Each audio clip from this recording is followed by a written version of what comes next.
At ayan mga ka-crypto, technical analysis update po tayo ngayon dito kay XRP.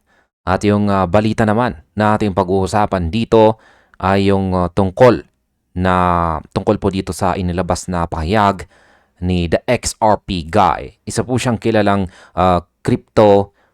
isa po siyang kilalang XRP community member or figure. At ang sabi niya rito ay do not sell your XRP until the Clarity Act passes. You would be making a huge mistake. Ayan. Simple lamang po yung kanyang sinabi dito. Huwag daw po nating ibenta ang ating XRP holdings hanggat hindi raw po nakakapasa ang batas na Clarity Act. Dahil kung pag ginawa raw natin yan, ay gumagawa raw po tayo ng isang napakalaking pagkakamali. Kaya ano nga ba ang ibig niyang sabihin dito? Kaya papaliwanag po natin yan mamaya.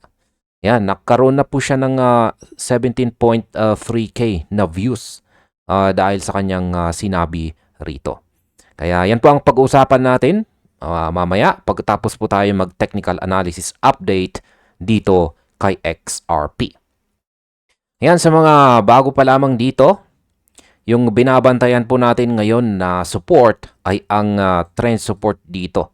Ito po yung kulay red na may bilog-bilog dyan. Ayan.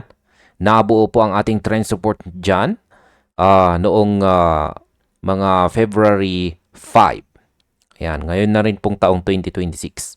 Nagkaroon ng rejection dito. At ito po yung pinakaunang rejection natin. Ayan. At sinundan ito ng dalawa pang test or retest.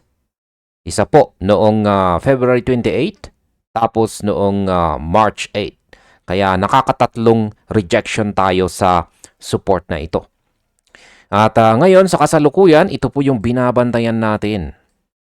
Yan, muli po niyang binalikan ang ating trend support dito nung siya ay nakaranas ng pagkakauntog or binangga po niya yung major resistance natin dito sa 1.5664. Sinubukan niya talaga itong basagin. Ayan. Marami pong nakatutok dito kung magagawa niyang lampasan ito. Kasi kung pag nalampasan niya ito, isa po itong hudyat ng kanyang pagpapatuloy sa kanyang pag-akyat. Kasi nagsimula po rito yung kanyang pag-akyat nung nagkaroon siya ng rejection dito sa pangatlong beses dito sa ating support. Yan, umakyat po siya dire-diretso. Kaya kung pag nakapaglagay po kayo ng entry position dito, yan, kapag nakapagbukas po kayo ng long entry position dito, malapit po dito sa ating horizontal support dito na 1.3211. Ayan, kumita po kayo dyan. Ayan, at kung paglinagay po ninyo yung inyong target profit dito, malapit sa 1.5664 or mismong linagay po nyo dito yung inyong target profit kasi tinamaan naman po. Ayan, tinusok ng kanyang wick noong March 17. Ayan, ay malaki po ang kinita ninyo. Ayan, malaki ang kinita ninyo kapag kapag nakuha po ninyo yung trade dito. Yan. Yan natin ng kulay. Yan. Kulay orange. Kapag nakuha po nyo yung trade na yan, ay malaki-laki po yan. Yan. At syempre kapag umabot po rito, ay syempre, take profit at mag-aabang po tayo. Aabangan po natin yan kung magagawa nga ba niyang basagin or mauuntog po siya or magkakaroon ng rejection. Kaya, yan po yung pinagbabasihan natin sa ating decision. Kaya wala pa tayong trades dito. Hinihintay natin kung ano yung magiging decision natin base sa interaction ng candlestick na ito. At yan na nga, lumabas at nakita natin dito na nauntog siya. Ayan, kaya bumagsak siya. Nahilo at nauntog, bumagsak siya. Ngayon, sa kasalukuyan ay binabantayan po natin yung kanyang pagbagsak dito sa ating trend support. At yung inaabangan natin dito ay kung tatalbog ba siya. Yan, na parang nangyari dito sa mga nakaraan na rejection. Tatalbog kaya siya ulit. Tapos aakyat siya at babalikan niya yung horizontal resistance natin dito sa 1.5664. Kaya yan po yung tanong natin. At mukhang sa araw na ito ay nasagot na po yung ating katanungan na yan. Sapagkat nakumpleto na yung ating candlestick kahapon. Yan, na siyang ating pinakabasihan sa ating magiging desisyon sa ngayon. At eto, palitan po natin ng kulay red ito kasi nabasag. Yan, kapag kulay green, tumatalbog siya. Tumatalbog po siya o nagkakaroon ng rejection. Pero kung pag kulay red yung bilog natin dito, ibig sabihin ay successful breakout. Tumagos po siya. Kaya yan na po ang ating kasalukuyang candlestick ngayon. Ayan. Yung candlestick natin kahapon nagsara. Tuluyan na ngang nagsara yung candlestick natin kahapon bilang isang bearish candlestick. At tuluyan po siyang nakalabas dito sa ilalim ng ating trend support. Kaya basag na ang ating trend support na ito. Basag na po yan. At ngayon ay nagsisilbi na po itong isang resistance. Trend resistance na po ito. Kaya papalitan po natin ng kulay yan. Papalitan natin ng kulay green. Kasi yung color coding natin dito is kapag resistance, kulay green na. Kapag kulay red, support naman po yan. Kaya yan na po ang panibagong trend resistance natin dito na dati ay isang trend support. Kaya ayan. Ngayon nakikita po natin na yung nabubuong candlestick natin ngayon ay maliit pa lang yung kanyang pangangatawan. Ayan. At mukhang dahil sa breakout na ito, possible po na magtutuloy-tuloy yung kanyang pagbagsak. Pero possible na rin na balikan niya muna yung ating resistance dito para muling i-retest. Yan, pwedeng ganito po yung mangyari dyan. Pwedeng diretso na siya sa kanyang pagbagsak dito sa sunod na major support natin dito sa 1.3211. Pwede na rin po siyang maranas muna ng retracement. Pwedeng balikan niya yung ating resistance dito, trend resistance. Pwede po siyang umakyat ng bahagya para i-test ito. Ayan, kung kapag matigas po o talagang na-test niya na talagang matibay yung ating trend resistance dito, ayan, at dito na po siya tuluyang babagsak. Ayan. At aabot po siya ulit, maaari po siyang bumagsak hanggang dito sa 1.3211 na major support natin dito sa ibaba. Kaya ganyan po ang possible na scenario na mangyari. Pero, pwede na rin po siyang mag-sideways. Ayan, pwedeng maglaro na lamang po siyang mag-sideways dito. At mangyayari po yan kung walang sapat na volatility or hindi po gaanong magiging active ang market. Kaya ganyan po yung mga scenario natin dito. Para malaman po natin yan ay kakailanganin po natin ng volume indicator. Marami po tayong pwedeng gamitin na volume indicator dyan para malaman po natin kung may volatility o wala. Kasi dyan po natin nalalaman kung makakaranas nga ba ang market ng malaking galaw o maliliit na galaw. Kung pag sinabi nating maliit na galaw is most likely is consolidation lamang yan or magsa-sideways yung market. Yung ginagamit po natin dito is yung QQE mod. Yan, ang QQE mod indicator. Yan, mas maganda po kasing tignan ito kaya ito po yung ginagamit ko. Ngayon, sa nakikita po natin ngayon is meron po siyang na binubuong dalawang kulay gray na QQE bar dito sa ibaba. Ayan. Kapag ganito po yung nakikita natin na QQE bar, ayan, nabubuhos sa ilalim ng zero line dito, bearish signal na rin po ito.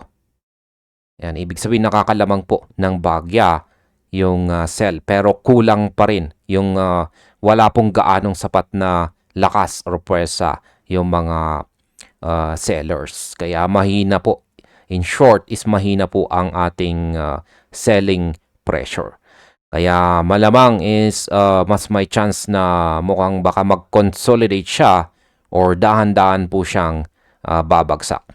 Hindi po magiging mabilis yung kanyang paggalaw. Mukhang yung mabubuong mga candlestick natin sa mga paparating na araw ay mga maliliit na candlestick. Kaya yan po yung nakikita ko base sa ating volume indicator dito na QQE mode. QQE mode indicator. Ayan. Kaya ang aking analysis po dito ay ayan na nga, patuloy pa rin po siya sa kanyang most likely is babagsak po siya, pero dahan-dahan. Mukhang dahan-dahan yung kanyang magiging pagbagsak. Ayan. At kung pag iti-trade po natin yan, kung gusto po ninyong i-trade ito, mas maganda na yung target natin is wag po nating ilagay mismo dito sa ating major support dito sa 1.3211. Kasi base po sa mga candlestick na nandito, yan, marami po tayong mga rejections sa price level na ito. Lagay po natin. Yan, dito. Maraming mga rejections dyan. Palitan natin ng kulay red. At nagsisilbi po itong support. Minor support. Ayan. At lagyan po natin ng price level. Kung sakaling interesado po kayong i-trade yan. Parang scalping na rin siguro yan.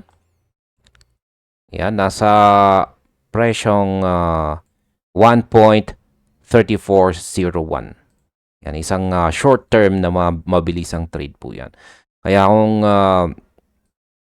ayan, gusto nyong i-take yan is dapat yung target natin is nandito. 1.3401.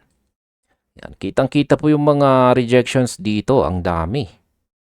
Kaya may chance na baka hindi niya kasi patamaan yung 1.3211 na major support natin dito dahil sa mga support dito. Yan, mga rejections dito. Kaya mas mataas yung probability na ma-hit yung target natin kung ilalagay natin dito yung ating target profit or take profit. Kaya ayan, kung interesado po kayo. Pero yan nga, maliit lang yung galaw. Ayan, kung nakapagbukas na po kayo dito, sabihin natin is nagbukas po kayo dito. Tignan natin ng kulay gray. Ano nga bang presyo yan? Yan, sabihin natin is nagbukas po tayo sa presyo na ito. 1.3852. Yan, kung binantayan natin yan na nagsara at na-confirm natin na isang breakout candlestick, nagbukas tayo ng short entry position dito. Ayan po yung ating kasalukuyang entry position, 1.3847. Ngayon ay bagyang nakakaranas po tayo ng minor loss kasi umaangat po siya. At yan nga, gaya ng sinabi ko kanina, is possible po na baka magkaroon muna siya ng retracement dito sa nabasag na trend, dating trend support bago po siya babagsak ulit. Kaya, ayan, ganyan po yung possible na trade natin kung iti-take natin dito. Ang isa pang pwede natin gawin dito is yung sinabi ko kanina na kung magkakaranas siya, kaya mas malaki po yung makukuha natin dito. Sabihin natin is yung sinabi ko kanina na possible na balikan niya yung ating trend resistance dito bago po siya tuluyang babagsak dito. Ayan. Possible po na ganyan yung isang scenario. At kung nangyari po yan, pwedeng dito na lang tayo makakuha. Pwedeng makakuha tayo dito ng entry sa mas mataas. Ayan, kung nakita po natin na yung candlestick na nabuo rito ay nagkaroon ng rejection, pwedeng dito tayo pumasok. Kaya mas mataas yung entry natin bago po siya tuluyang bumagsak. Kaya mas malaki yung pwede nating kitain dyan. Kaya, ayan, sabihin natin, ilan bang percentage ang pwede nating makuha dyan. Ayan, nasa mga 1:22 yung kanyang ratio. Pero, ayan, as compared yung kung pag dito tayo nagbukas ng ating short position. Yan. Pero pwede rin na magbukas tayo dito. Pwede na rin dalawa. Pwedeng kapag nagbukas tayo dito, yan ang ating entry position. Tapos pwede na rin po tayo magbukas ulit ng pangalawang short entry position dito kung pag nagkaroon ng rejection dito.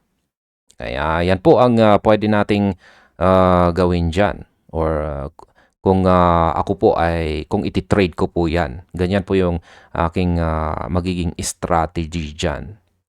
Ayan. Makukuha natin yung dalawang trades. Pero wag po natin asahan na possible na baka magkakaroon siya ng retracement na ganyan bago po siya babagsak. Pero gaya nga ng aking sinabi kanina, possible po na dediretso siya sa kanyang pagbagsak or baka mag-sideways po siya. Pero ang inaasahan po natin is, ayan nga, babagsak siya at possible na umabot po siya hanggang dito sa 1.3211. Ayan, lagay lamang po natin yung expectation natin. Expectation natin na posibleng magiging galaw na XRP sa mga paparating na araw. Ayan. Mas inaasahan po natin na babagsak siya. Kasi makikita na rin natin na yung kanyang Hall-Street indicator dito, ayan, is kulay green nga siya pero lumiit po yung kanyang pangangatawan.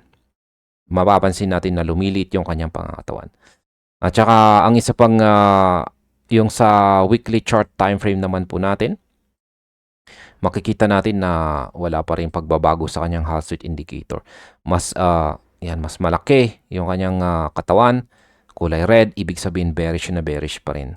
At yung ating dito sa ating daily chart time frame, medyo mahaba na rin yung ating Hall-Street indicator dito. Kaya mukhang baka mukhang pagod na yung mga bulls sa pakikipaglaban.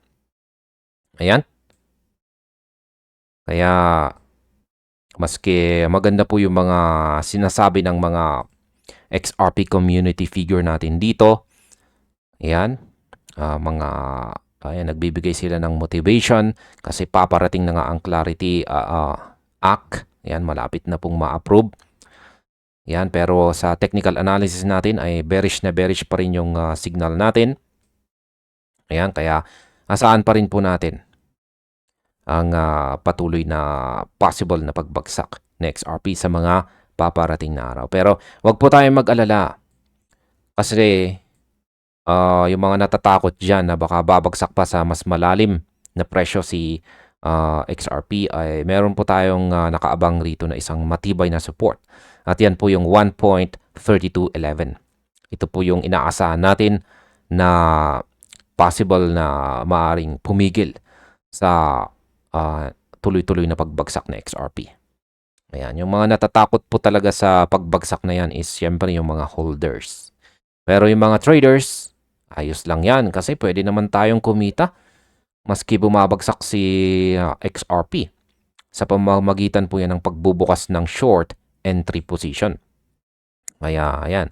Basta alam lamang po natin yung ating entry sa ating pagpasok at yung ating pag-exit.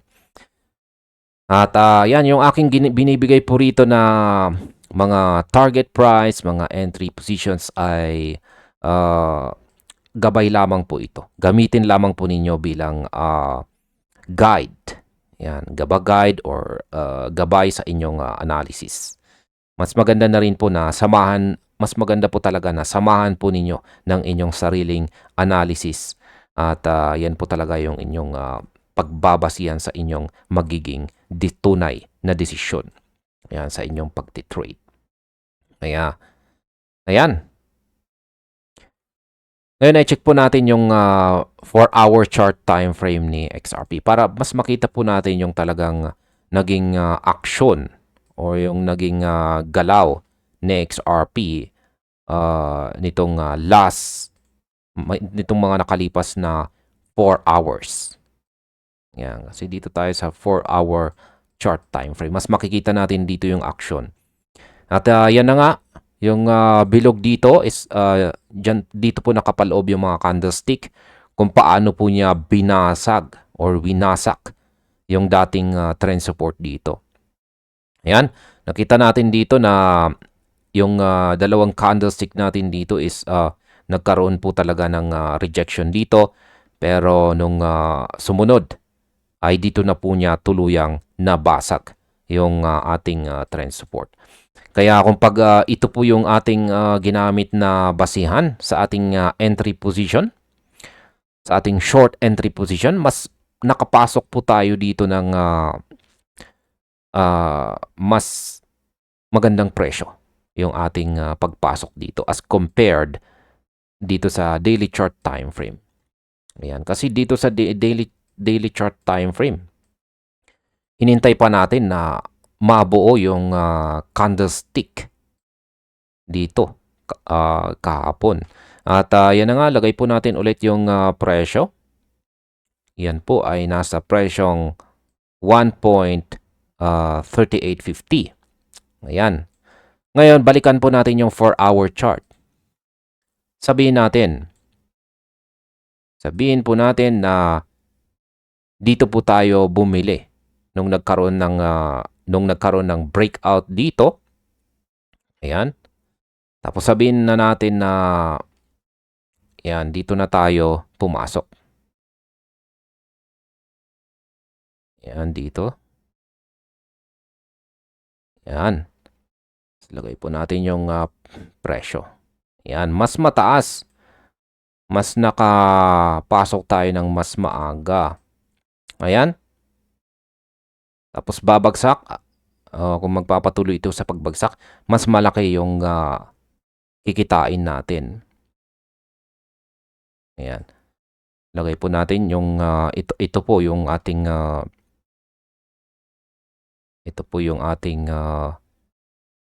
minor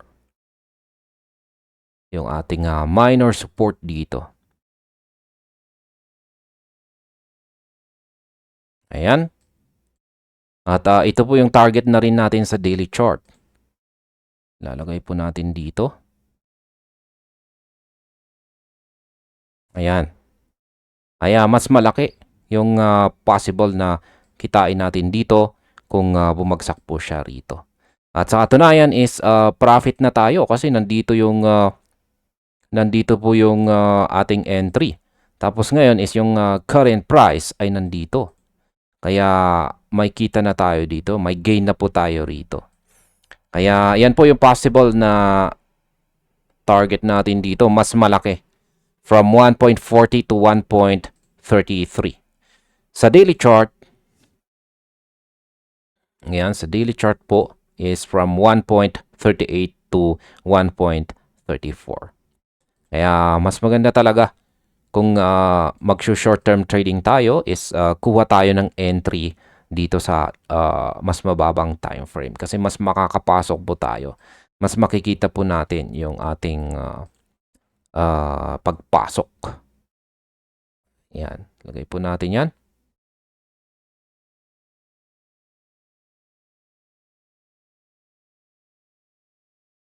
Ayan. Ngayon ay balikan po natin yung ating daily chart. Yan naman po yung ating daily chart kung saan ay ang pinakabasihan po natin sa ating technical analysis. Ayan, bantayan po natin. Patuloy po nating babantayan ang ating daily chart dito. Kung mahihit ba yung ating target profit dito or hindi. Kaya yan. Kasi syempre, hindi na rin po ako nakakasiguro kung magiging successful yung trade natin dito. May chances pa rin na magkaroon ito ng failure. Yan, at maaari pong hindi mangyari yung speculation natin dito. Yan, mga speculation. Pero babantayan po natin yan. Araw-araw po natin iti-technical analysis update itong si XRP at yung mga paboritong mga ibang mga altcoins natin dyan. Isasama na rin natin. Ayan, para yung mga baguhan dito na gustong matuto ng technical analysis ay unti-unti pong matuto. Magtanong na rin po kayo sa comment section kung ano po yung gusto nyong malaman or matutunan kasi nag-uumpisa na po akong magbigay ng educational. Yan, educational knowledge kung paano po mag-trade, kung paano po magtago ng ating mga digital assets, lahat ng mga basics na gustong malaman ng mga baguhan. Ayan. Medyo nakakasawa na po ang news. Kasi yung news is parang wala po talaga tayong natututunan sa news. Nalalaman lang natin yung kaganapan na maging na posibleng maging epekto sa presyo nito. Pero napapansin ko po kasi is maraming mga baguhan na nanonood at nalilito po sila. May mga bagay na hindi po nila gaanong naiintindihan. At yan po yung aking target ngayon sa channel na ito. Gusto kong ma-reach out yung mga baguhan para matutong mag-trade, ayan, matutong mag-invest, mag-hold, ayan, yung mga trading psychology na yan, i-cover na rin natin yan. At lahat yung mga nababasa ko sa mga comment sections, ayan, sasagutin ko po yan. Kung talagang kailangan, sasagutin ko po yan or gagawa po tayo ng video para ipaliwanag ito ng mabuti. Kaya yan, katulad na lamang po yung nakalipas na video natin na tungkol sa private keys. Ayan, ano ba yan? Kasi marami po mga baguhan ang hindi nakakaalam dyan. Kaya yan na po yung bagong roadmap ng ating channel dito. Yan, para hindi naman po puro mga balita yung ating pinag-uusapan dito. Kasi nakakasawa po talaga. Maging ako na rin mismo ay nagsasawa sa mga tuloy-tuloy na at wala pong katapusan na balita na yan. Ayan. Ngayon is balikan po natin yung sinabi ni the XRP guy dito na do not sell your XRP until the Clarity Act passes. You would be making a huge mistake. Ano nga ba ang ibig niyang sabihin dyan? Yan, isa po itong napakatapang na pahayag. Pero ang tanong natin dito ay bakit nga ba niya sinasabi ito? Sa mga hindi po nakakaalam ay ano nga ba ang Clarity Act na ito na nakatakdang pag-usapan po sa US Senate ngayong nalalapit na April 2026. Kaya yan ang mga katanungan na dapat po nating sagutin. Kaya kung pag iniisip mong mag-sell dahil sa pagod or inip, yan, pagod ka na ba sa kahuhold kay XRP or naiinip ka na ba? Ito po ang ating dapat na yung ipaliwanag po natin ang mensahe rito ni the XRP guy dahil ito po mismo ang kasagutan dyan. Para po sa mga baguhan lamang dito at hindi po nakakaalam, ang Digital Asset Market Clarity Act, yan ay isa pong batas na naglalayong tapusin na ang gulo sa pagitan ng CFTC at saka SEC. Sa ilalim po kasi ng batas na ito, sa XRP ay formal na pong kikilalanin bilang isang digital commodity sa buong United States. Sa kasalukuyan, bagamat may guidance na tayo mula sa korte, ang guidance ay pwede pong magbago ng susunod na administrasyon. Pero ang Clarity Act, yan na po ay magiging permanenteng batas. Kaya sa madaling salita, ang pagpasa po sa Clarity Act na ito ay good news para kay XRP. At syempre, hindi lamang po para kay XRP, maging para sa lahat ng buong crypto market. Kaya mukhang April, pagsapit po ng April, at kung pag na-approve na po ito at kung patuloy pong naglalaro si XRP dito sa 1.3211 by April or possible po na baka bumagsak pa siya dito sa 1.2237. Ayan. Tapos pagsapit ng April 2026, yung approval date natin, possible po na baka dito siya magkaroon ng pagtalbog. Ayan, baka tatalbog po siya. Dahil ang Clarity Act approval na yan ay, sa aking opinion, ay masasabi kong positive impact po yan. Magdudulot yan ng positive impact. Kaya possible na baka magkakaroon ng mabilis na pagtalbog or rebound sa mga support natin dito. Kaya sa mga XRP holders, kung tayo po ay isang XRP holders, yan, na nag-a-accumulate,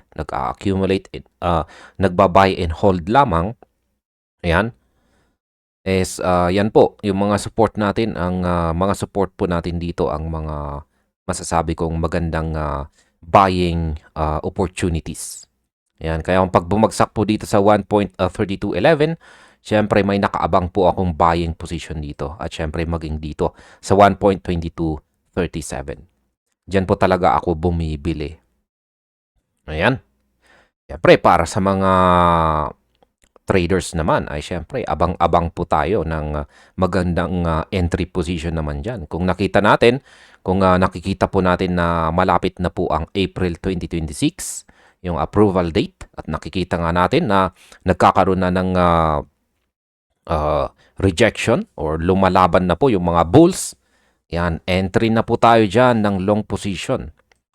Kaya ganyan lamang po yung yung aking strategy dyan kung paano ko po iti-trade. Pero sa April pa naman, ngayon pa ay March 23 pa ngayon. March, April, kaya ayan, next month po yan.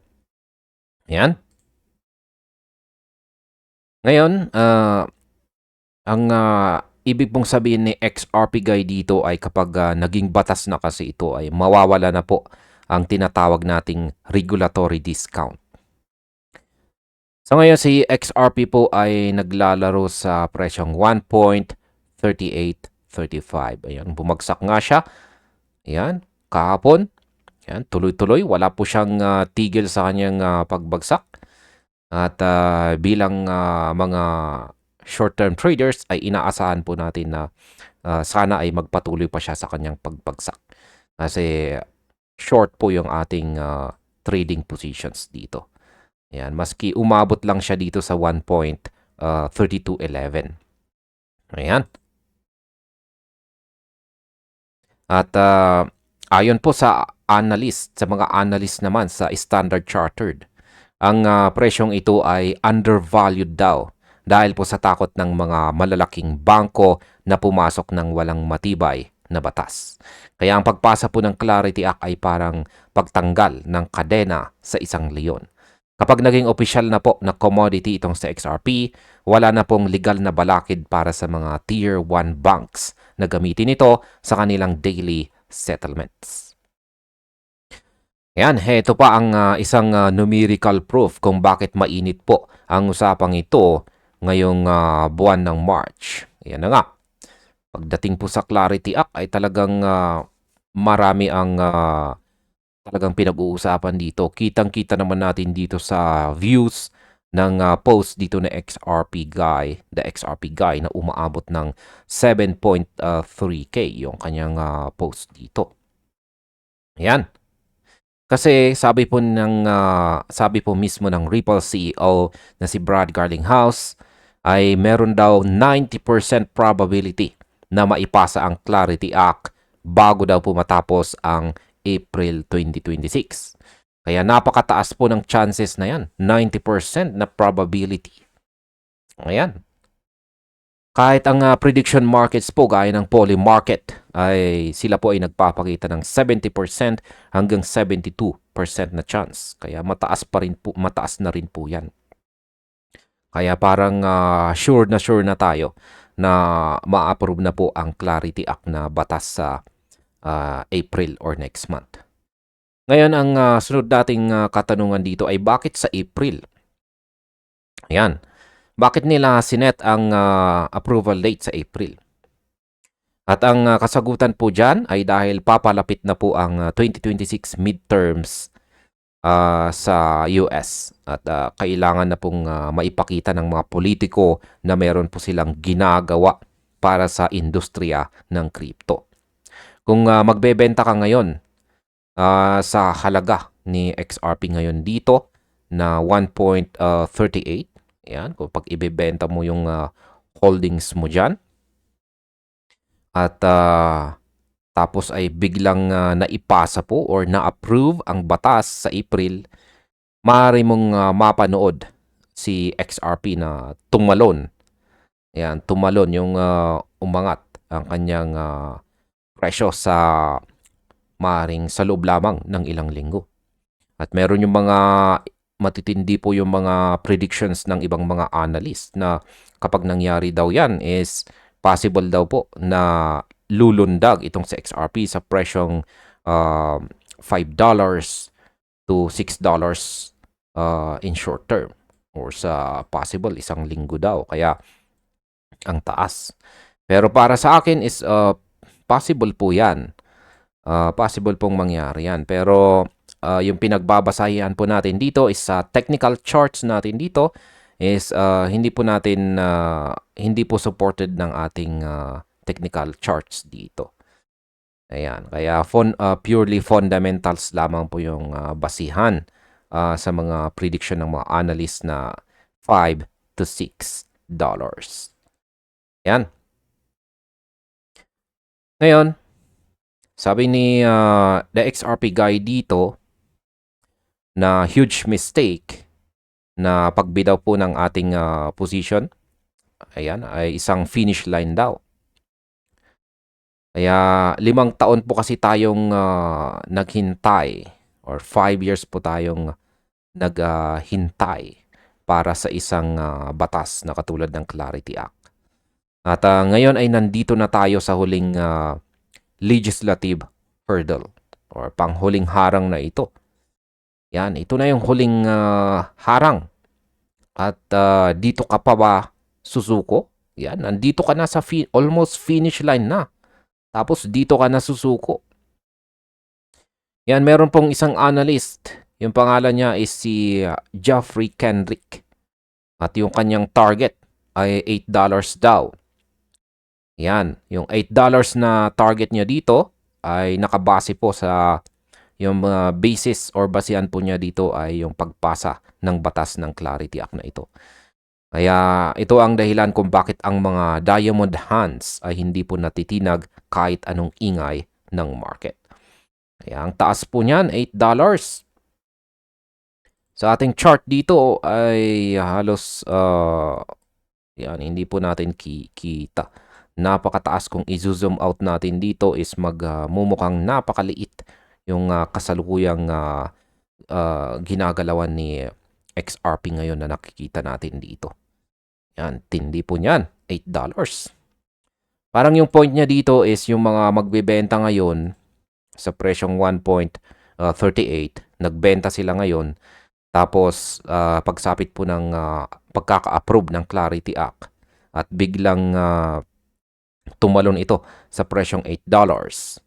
Yung parang sinasabi niya is yung mga nagbenta is yung mararamdaman nila. Ano kaya yung mararamdaman nila? Yan, alam na po siguro ninyo kung ilalagay po ninyo ang position na yan sa inyong sarili. Nagbenta ka ngayon, tapos pagsapit po ng April, lumipad ito sa $8, alam mo na kung ano ang pakiramdam. Kaya hindi ko na kailangang i-describe pa yan. Ayan, sa kasalukuyan po kasi ay meron na 7 mga spot XRP ETF na live na nakakuha ng mahigit $1.3 billion sa loob ng unang araw.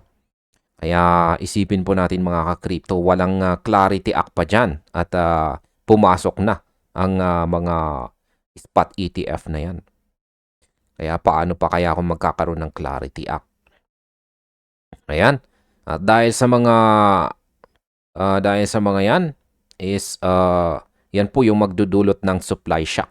Kaya yan po yung paliwanag ng maraming mga analyst kung bakit posibleng sumabog sa XRP sa mataas na presyo. Magdudulot po ng supply shock ito.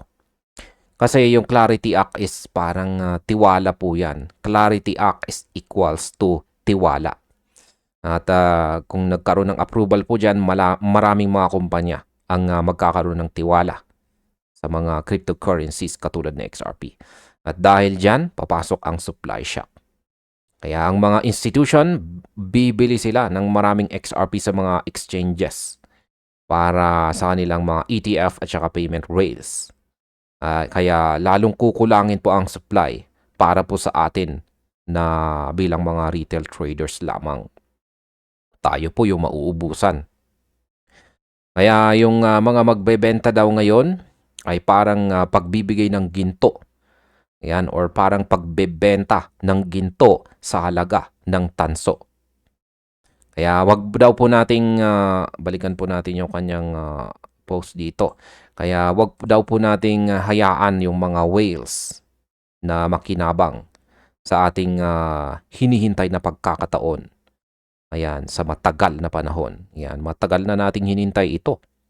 At ito na yung pagkakataon ayon sa kanya.